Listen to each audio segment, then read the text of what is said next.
안녕하세요. 경제 읽어주는 남자 김화석입니다. 반갑습니다. 중국의 이커머스가 한국에 상륙하고 있는 모습입니다. 중국의 이커머스, C커머스라고 하겠죠. 이 C커머스를 대표하는 3대 주자 알리, 테무, 쉰, 그래서 알퇴시의 공습이 이루어지고 있다라고 볼 수 있겠습니다. 중국의 이커머스가 공습 작전을 벌이고 있는 그 주 무대는 한국이 되겠는데요. 한국을 무대로 한 다음에 또 다양한 그 밖의 선진국들로 상륙 작전을 확대해 나가지 않을까 생각이 됩니다. 알리, 테무, 쉰의 굉장히 강한 이런 경쟁력 높은 이런 디지털 플랫폼들은 한국 시장을 장악하고, 그러면 결국 첫 번째로 걱정이 되는 것 중에 하나는 국내 쇼핑몰 플랫폼 기업들은 어떻게 될까? 국내 유통망의 주요 기업들은 어떻게 될까 하는 걱정도 있지만, 그 외에 추가적인 고민들이 많이 야기되고 있습니다. 결국 중국의 이커머스가 한국 경제에 진입하는 과정에서 얼마만큼 현재 와 있고, 이게 얼마나 심각하고, 그게 우리 경제에 어떤 영향을 줄 것이며, 그러면 우리는 어떻게 대응을 해야 될지 모색해야 되는 상황 아닌가 생각이 됩니다. 저도 최근에 C커머스, 중국의 이커머스가 한국에 상륙 작전을 펼치고 있다, 알퇴시에 공습이 이루어지고 있다라는 주제로 칼럼을 쓴 바 있는데, 이 칼럼의 내용에 더해서 여러분들께 이 알퇴시의 공습에 대해서 구체적으로 하나하나 들어가 보도록 하겠습니다. 자, 알리, 테무, 쉰 3대 중국 이커머스 플랫폼은 한국 시장을 공습하고 있습니다. 한국인이 사용하고 있는 이 종합몰 앱 사용자 규모를 좀 들여다보면, 쿠팡이 24년 2월 기준으로 했을 때 3천만 명이 넘습니다. 근데 2위가 알리예요. 3위가 11뭔가이지만 또 테무가 4위입니다. 5위가 지마켓이고요. 근데 더 중요한 것은 현재 한국인이 사용하고 있는 이 종합몰 앱 사용자 규모로 봐서 알리와 테무가 각각 4위에 머물고 있다라는 것이지만, 그보다 더 중요한 것은 바로 성장성입니다. 보신 것처럼 쿠팡은 나름 종합몰 앱 사용자 규모가 늘어나는 모습이지만 11번가는 줄고, 지마켓도 줄고, 티몬, 위맵, GS샵 다 줄고 있는데, 알리 엄청나게 늘고 테무는 또 엄청나게 부상하는 모습인 거죠. 성장성을 봐야 됩니다. 지금 현재의 종합몰 앱 사용자 규모보다 더 중요한 것은 어디서 어떻게 바뀌었는지를 봐야 되는데, 바로 앱 사용자 증감을 보겠습니다. 나름 쿠팡은 57만 명가량 1년 동안 늘었다라고 계산이 됩니다. 그런데 나머지는 다 줄었어요. 11번가 200만 명가량 줄었습니다. G마켓 100만 명 이상 줄었습니다. 티몬 60만 명 이상 줄었습니다. 위맵 116만 명이나 줄었고, GS숍 같은 경우도 5만 명이나 감소했습니다. 그런데 알리는 463만 명이나 사용자가 늘었고, 테무는 581만 명이 늘었습니다. 잠깐 여기서 비교 연도가 24년 2월을 23년 2월과 비교하는 겁니다. 근데 테무는 23년 2월에는 아예 0이었어요. 그러면 이런 추세대로 간다면, 그러니까 23년 7월에서야 테무가 한국에서 출시를 했기 때문에 23년 2월, 3월, 4월, 5월, 6월까지는 아예 없었던 플랫폼입니다. 그런데 581만 명이나 늘었다라는 사실은 제가 나중에 기회가 돼서 이 통계를 24년 7월 기준의 사용자 증감을 여러분께 제시해 드릴 때는 안타깝지만 580만 명이 아니라 700만 명, 800만 명 늘어날 수 있겠습니다. 그만큼 한국인의 이 종합몰 앱 사용자 규모가 느는 것도 있고 줄어드는 건 있는데, 대부분 중국 플랫폼에서 늘고 한국 플랫폼에서 줄고 있다라는 사실인 거죠. 그리고 쿠팡부터 다 더한다면 우리 한국 종합몰 앱 사용자 규모는 총량적으로 줄어든 게 확실합니다. 그렇죠? 대략 한 400만 명 이상 감소한 겁니다. 그죠? 그만큼 한국인의 종합몰 사용자 규모가 한국 플랫폼에 대해서는 400만 명 이상 감소하고 있지만 중국 종합몰 사용자 규모는 1000만 명가량 늘고 있다라는 것이 지금의 알테시의 공습을 보여주는 팩트라고 저는 생각을 합니다. 자, 그런데 이런 중국의 이커머스가 한국 경제에 진입하는 과정에서 어떤 위협을 줄까라는 질문을 하지 않을 수가 없습니다. 그 첫 번째 위협은 무엇일까? 저는 미래 소비를 잠식한다, 이 말씀을 드릴게요. 우리나라의 소비자들이 어떤 소비 패턴을 갖고 있을까? 그 소비 패턴의 변화는 어떻게 전개될까? 저도 정말 매년 경제전망서를 발간하고 있지만 첫 번째 책이죠. 2019년 경제전망, 2018년에 썼던, 그때도 이 그래프가 있었거든요. 물론 그때는 2018년, 19년 통계밖에 없었겠지만, 그런데 지금 그 이후에도 온라인 쇼핑 비중, 오프라인 쇼핑 비중을 계속 업데이트해서 여러분께 제시해드리고 있습니다만, 전체 소매 판매액에서 유통시장에서 이루어지는 소매 판매액이죠. 우리가 소비하는 그 소매 판매액에서 온라인 쇼핑이 차지하는 비중이 지속적으로 늘어서 현재 38.4%까지 이르렀습니다. 계속 앞으로 온라인 쇼핑으로의 전환은 전개될 거라고 보십니까? 아니면 여기서 다시 오프라인 쇼핑으로 돌아갈 거라고 보십니까? 여러분은 어떻게 보십니까? 아무도 빠짐없이, 한 명도 빠짐없이 온라인 쇼핑으로의 전환은 그냥 대세적인 트렌드다, 거슬 수 없는 변화겠구나, 이렇게 가겠구나 라고 생각하지 않으십니까?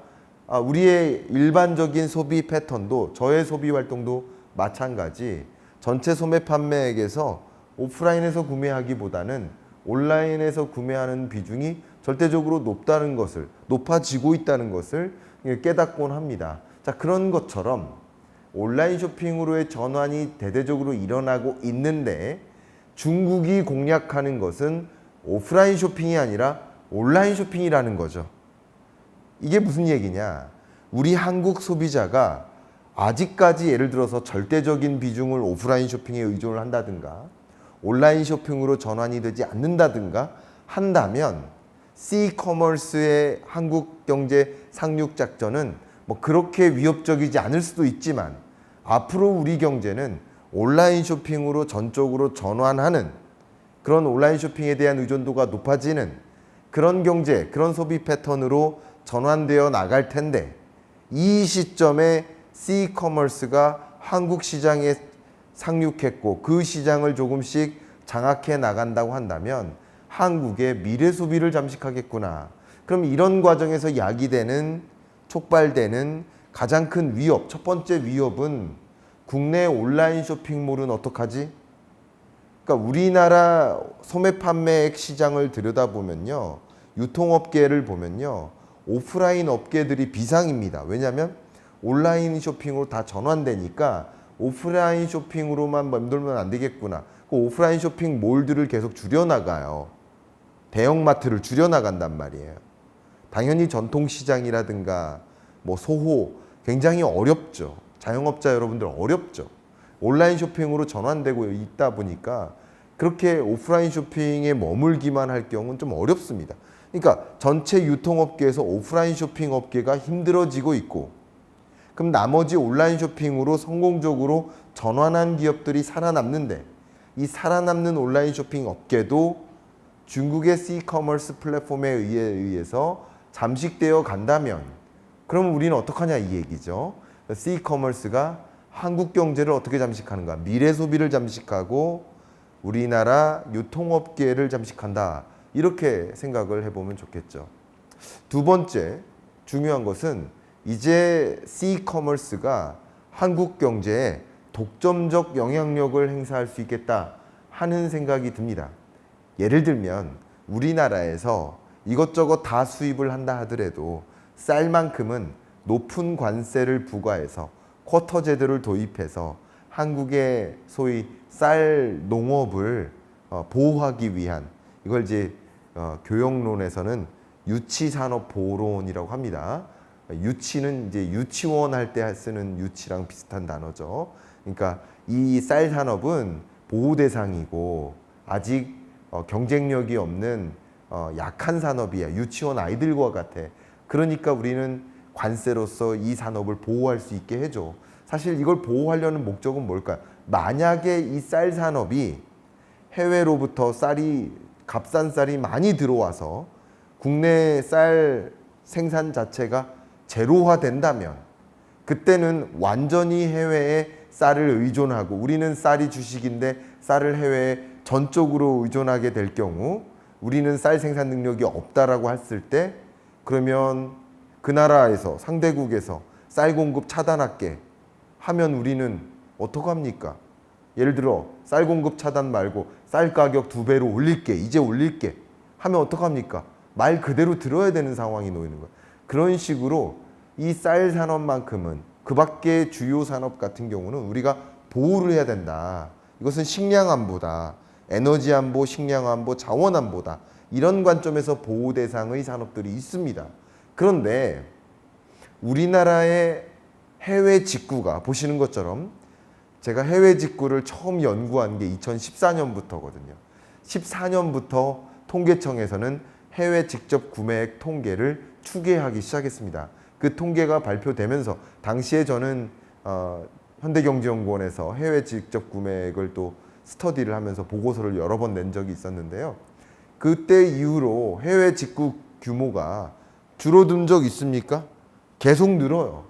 그런데 말이죠, 전체 해외 직접 구매액에서 중국의 의존도가 높지 않았었습니다. 과거에는 13%, 7% 수준이었어요. 이때는 해외 직구를 어디서 했어요? 주로 선진국으로부터, 유럽으로부터 명품 소비하려고, 명품을 값싸게 사려고, 핸드백, 혹은 패션용품, 화장품, 향수, 이런 것을 해외 직구하는 풍토가 자리 잡았었던 거예요. 언제까지? 2017년까지 말이죠. 근데 그 이후에 중국에 대한 해외 직접 구매가 늘어나기 시작하고 2022년까지 전체 해외 직접 구매액에서 중국에 대한 의존도가 27.9%까지 올라갔다가 22년에서 23년 사이에 무슨 일이 발생한 겁니까? 48.7%까지 거의 2배가량 육박하게 중국에 대한 의존도가 급속도로 늘어난 겁니다. 그리고 23년 작년까지는 우리나라의 해외 직접 구매액에서 대략 50%가량이 중국에 의존을 했었는데 23년에서 24년 사이에 또 어떻게 변화했는지를 보겠습니다. 이 통계는 24년 1분기까지의 통계를 가지고 전년 동기 대비기로 비교를 해보는 방식을 취해 보겠습니다. 왜냐하면 통계청 온라인 쇼핑 동향 해외 직접 구매액 통계를 확인할 수 있는 게 마지막 통계가 3월 기준이기 때문에 1분기 기준으로 분석을 하겠습니다. 그래서 여담을 말씀드리면 이 그래프에 24년치를 붙이지 않은 겁니다. 왜냐하면 이 통계는 다 연간 지표인 거고 이 통계는 분기별 데이터니까 당연히 다른 거예요. 그러나 2023년과 최근 24년을 비교하기 위해서 1분기끼리의 비교를 좀 해보도록 하겠습니다. 23년 한 해에도 22년과 비교해서 엄청나게 해외 직접 구매액이 늘었는데 말이죠. 그리고 중국을 중심으로 늘었는데 말이죠. 23년과 24년을 비교했을 때 역시 엄청나게 늘어난 모습을 확인할 수 있고 24년 1분기까지는 중국에 대한 의존도가 50%가 안 됐는데 24년 1분기에는 50%를 훌쩍 넘는 모습이죠. 상대적으로 미국으로부터의 해외 직접 구매, 유러피언 국가, EU로부터의 해외 직접 구매, 그리고 미국, 유럽을 제외한 기타 국가로부터의 해외 직접 구매액은 어떻습니까? 줄어드는 추세죠.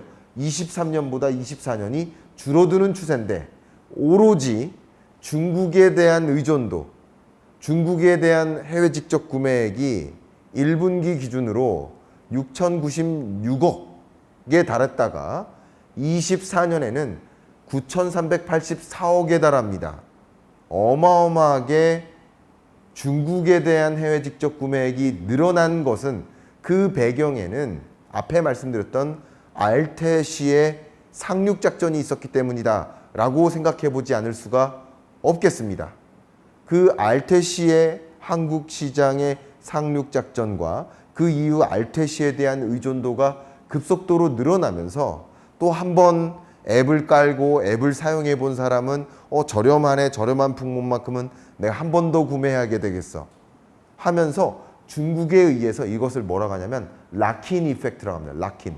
완전히 잠궈지는 거예요. 그것에 의존하다 보면 그것에 완전히 잠궈지는 것이고, 이렇게 해외 직접 구매를 중국에 완전히 락인되다 보면, 그러니까 잠겨버리면 이제 중국으로부터 중국 플랫폼에서 가격을 하나하나 올리기 시작할 때 그냥 그 말을 들을 수밖에 없어요. 여전히 다른 플랫폼 가격보다 싸기만 한다면 엄청나게, 예를 들어서 뭐 3분의 1 가격이었는데 2분의 1 가격 혹은 뭐 그거보다 높은 가격이 되더라도 중국 플랫폼에 의존하다 보면 그 제시하는 가격의 상품을 의존하게 되는 경향, 그 독점적 영향력을 행사할 수 있게 될 그 가능성, 이 부분이 저는 가장 한국 경제에 취약한 연결고리를 가져다주는 부분이 아닌가, 이게 가장 위협스러운 모습 아닌가, 그렇게 생각을 하고 있습니다. 그뿐 아닙니다. 여러분들 어디까지 생각하셨는지 모르겠지만 저는 이 생각을 좀 정리하면서 이게 어디에까지 위협을 줄까? 단순히 유통업에게만 영향을 줄 것인가? 그게 아니다. 제조업의 잠식도 주겠구나. 왜냐하면 C커머스는 중국의 해외 직접 구매액 플랫폼의 경우에는 이게 한국 제품을 중국 유통망에서 사는 게 아니거든요. 중국 제품을 중국 유통망에서 사는 거거든요. 그러면 중국으로부터 해외 직접 구매액 품목별 현황을 한번 계산을 해보니까 23년 기준으로 말이죠. 어떤 것들을 우리나라 국민들이 중국 알테시로부터 혹은 그 밖에 해외 직접 구매를 통해서 구매했는지를 확인해 보니까 정말 광범위한 소비 품목에 걸쳐서 소비가 이루어짐을 확인할 수 있었습니다. 컴퓨터, 주변기기, 부품이죠. 또 가전, 전자제품, 통신기기, 스마트폰도 해당되겠죠. 소프트웨어, 서적, 사무용품, 문구용품, 음반, 비디오, 악기, 의류, 패션, 스포츠, 레저용품, 화장품, 아동용품, 유아용품, 음식료품, 농축수산물, 생활 자동차용품에 이르기까지 정말 광범위한 우리의 소비 활동에 절대적으로 많은 의존을 하고 있는 품목에 다 걸쳐서 소비가 이루어지고 있다. 그러면 중국 플랫폼을 이용해서 값싸게 저렴한 품목들을 이용하지만 그 품목들은 대부분이 중국 제조업을 도와주는 일이 결론적으로 되는 것이죠. 그러면 이렇게 계속 중국 해외 직접 플랫폼, 직접 구매 플랫폼을 계속 이용하고 그것에 의존하고 락인돼서 잠식이 돼 버린다면, 그러면 갈수록 우리는 소비를 하지만 그 소비 지출이 우리 한국 경제 선순환에 도움이 되는 게 아니라, 예를 들어 지역 경제에서 제가 뭔가를 사요. 그러면 소상공인들의 매출이 되고 우리 온라인 플랫폼을 통해서 우리나라 제품을 사요. 아니면 뭐 국내 이마트나 뭐 이런 홈플러스나 이런 유통망을 통해서 물건을 사요. 그러면 국내 물건을 국내 유통 플랫폼의 소비 활동으로 전개가 되니까 저의 소비가 한국 경제 선순환에 도움이 되는데, 소비가 일어나도 한국 경제 선순환에 영향을 덜 주게 되는 꼴이 되겠죠. 그러면 유통업의 잠식이 아니라 제조업의 잠식으로도 이어지겠구나 라는 것을 생각해 볼 수 있겠습니다. 그래서 이렇게 중국 이커머스의 한국 상륙 작전은 C커머스가 한국 경제를 단순히 유통 플랫폼에만 영향을 주고 위협하는 것이 아니라 제조업 그리고 갈수록 농축수산물로 확대해 나가는 경향성, 이것은 농업, 수산업, 축산업에 이르기까지 농축수산업 1차 산업이죠. 제조업 2차 산업이죠. 유통 지급결제, 유통서비스, 지급결제 서비스, 금융서비스 3차 산업이죠. 1, 2, 3차 산업이 모두 다 중국에 의해 이루어지는, 그러니까 한국에서 소비 활동을 하는데 한국 경제의 선순환에 기여하는 것이 아니라 소비가 아무리 늘어나도 중국 경제 소비 진작에만 도움이 되는 그런 형국으로 갈 수 있겠구나 하는 걱정, 우려를 하지 않을 수가 없습니다. 이런 국면에 한국 정부는 적극적인 대응을 하겠다고 나섰습니다. 근데 그 대응이 상당히 미숙했지 않았나 하는 평가를 하지 않을 수가 없습니다. 보시는 사진처럼 국무조정실 국무 2차장이죠. 관계부처 합동 브리핑이 있었고 국가통합 인증마크 KC 인증을 받지 않은 80개 품목에 대해서 해외 직구를 원천적으로 차단하겠다라는 정부의 대응이 있었습니다만 이게 상당히 많은 논란이 됐고, 그래서 그 논란 속에서 기자단과의 이 기자회견이 있었는데 뭐라고 얘기했냐면 혼선을 빚어서 사과를 드린다, 바로잡겠다, 안전성 조사 결과 위해성이 확인된 제품만 반입을 제한해 나가겠다, KC 인증이 없으면 직구를 금지하겠다던 그런 정부의 대응이 사흘 만에 사실상 철회된 결과로 돌아온 겁니다.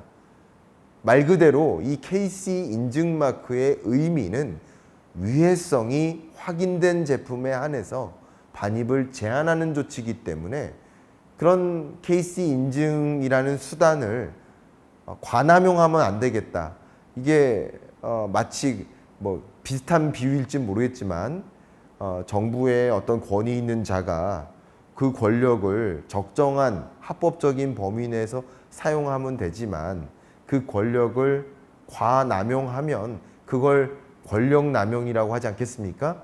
말 그대로 KC 인증 마크가 있고 KC 인증 마크는 여기 제시된 대로 위해성을 갖고 있는 제품들이 무분별하게 한국에서 한국에 도입될 경우 그게 오히려 한국 경제 혹은 그 소비자에게 위해를 가할 수 있는 그런 영역이니까 그런 것으로부터 안전하게 한국 소비자를 지키기 위한 수단인데 그것을 그냥 모든 해외 직구 품목에 걸쳐서 원천적으로 차단하겠다라는 그 조치는 약간은 그 권력 남용에 비유될 법한 KC 인증 마크를 잘못 오용하는 사례가 될 수 있겠다라는 걱정이 듭니다.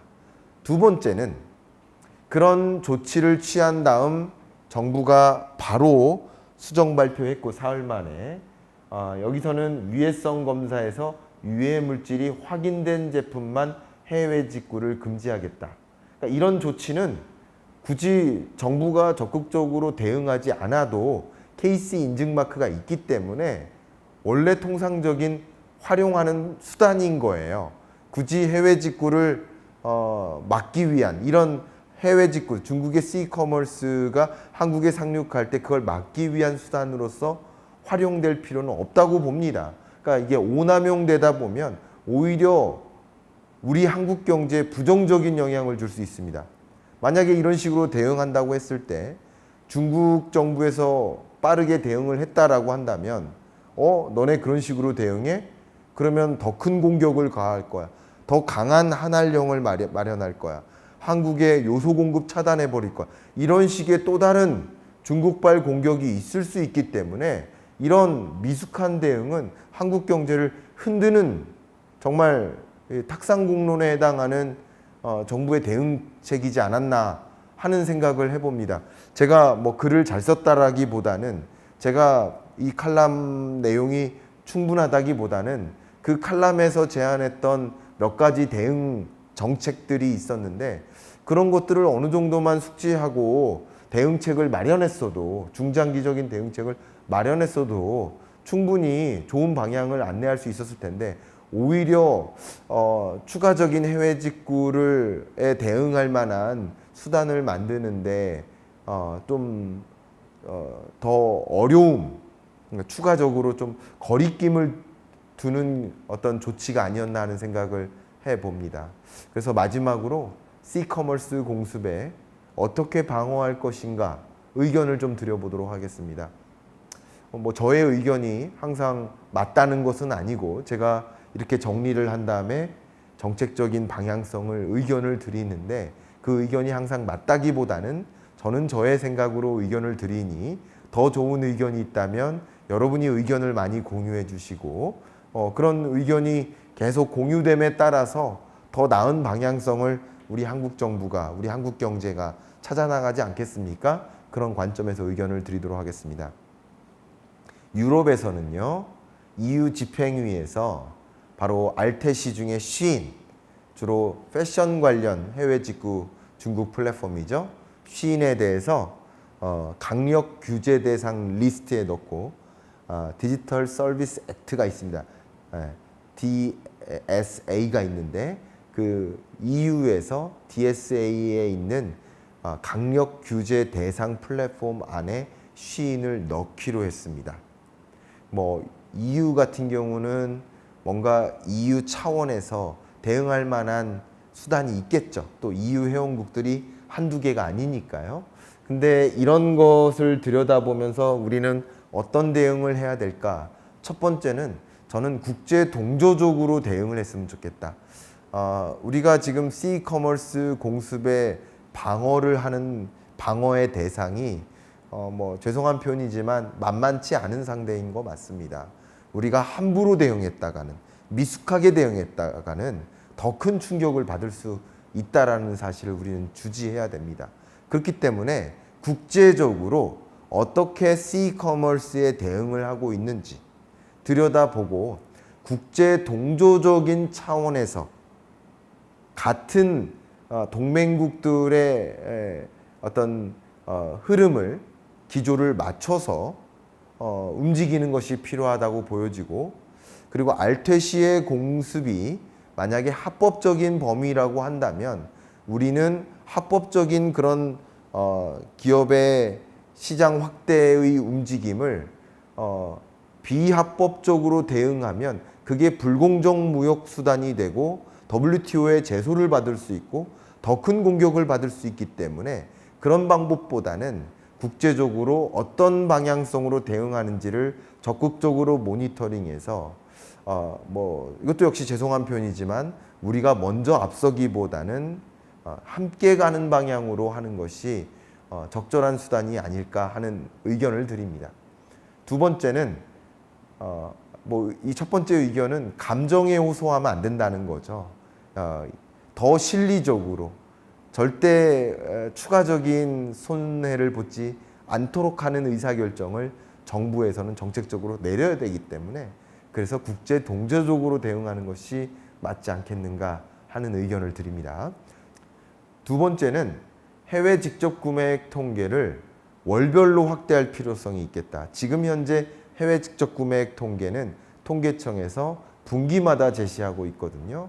근데 분기별 데이터를 가지고는 즉시 대응이 어렵습니다. 통계가 필요한 이유는 그 상황을 점검하고 지금 한국 경제 상황을 진단하고 어떻게 대응할지를 모색하기 위함인데 분기별 데이터로는 즉시 대응이 좀 어렵다고 봅니다. 그리고 그 즉시 대응을 위한 기반이 되는 통계를 마련하고 산업통상자원부든 관세청이든 상시 모니터링 팀을 마련해서 뭐 관계부처 합동으로 마련해도 좋겠죠. 이 해외 직접 구매 통계를 바탕으로 해서 어떤 부분에 특히 영향이 있고 우리 제조업에게는 어떤 영향을 줄지를 먼저 그림을 그리고 대응해야 되겠다 의견을 드립니다. 세 번째는 연계되는 이야기인데요. C커머스 확산이 한국 경제의 미래에 어떤 충격을 주는지 구체적인 시나리오를 정책적으로 마련해야 될 상황이라고 보고 있습니다. 아직 중국 C커머스 사용자는 많으나 구매액이 절대적으로 작고 그리고 전체 온라인 쇼핑 거래액에서 얼마 되지 않으니 문제 없어 이렇게 생각하시는 분들도 계시더라고요. 아직은 문제 없다고 할 수도 있겠지만 이게 그냥 가만히 내버려 두면 완전히 잠식될 수 있습니다. 항상 우리는 지금을 보는 게 아니라 이게 어떤 경로로 갈 것인가를 들여다봐야 될 것이고 이 플랫폼이라는 것이 한번 까는 게 불편한 것이지 한번 깔고 또 한 번 사용하게 되면 두 번, 세 번 사용하기는 쉬워지거든요. 그런 것들을 기반으로 해서 이 C커머스 확산이 한국 경제에 분명히 어떤 종류의 충격을 주는지 저는 유통업과 제조업을 중심으로 말씀드렸습니다만 그 밖에 여러 산업에 걸쳐서 어떤 영향이 있을지를 시나리오를 구분해보고 그 시나리오대로 우리 산업에 직접적인 영향이 전개되지 않도록 대응하는 것이 필요하겠다 의견을 드립니다. 마지막으로 네 번째는 C커머스의 가격 경쟁력을 넘어서는 수준의 서비스 차별화가 필요하겠다. 품질 차별화가 필요하겠다. 가격 경쟁력으로 대응하기가 어렵다면 C커머스의 가격 경쟁력의 매력 포인트가 있다라고 했을 때 그 이상의 서비스 차별화, 그 이상의 품질 차별화, 예를 들어서 직접 배송, 맞춤 배송, 찾아가는 배송, 더 로켓 배송, 그 밖에 어떤 종류의 서비스든 C커머스가 할 수 없는 그 이상의 서비스 경쟁력, 그 이상의 품질 경쟁력을 갖춤으로써 많은 소비 시장을 놓치지 않도록 대응해야 되지 않을까 의견을 드립니다. C커머스 공습을 우리는 예의주시해야 되고 이것에 적극적으로 대응책을 고민해야 되는 시점이라고 생각하고 여러분들도 함께 이런 상황, C커머스의 한국 경제 상륙 이 상황을 같이 들여다보고 함께 어떤 의견을 제시해 줌으로써 우리 경제가 바람직한 방향으로 미숙한 대응이 아닌 바람직한 대응으로 갈 수 있도록 함께 힘을 모아주시길 좀 바라는 마음으로 이번 주 경제 읽어준 남자 마무리하겠습니다. 감사합니다.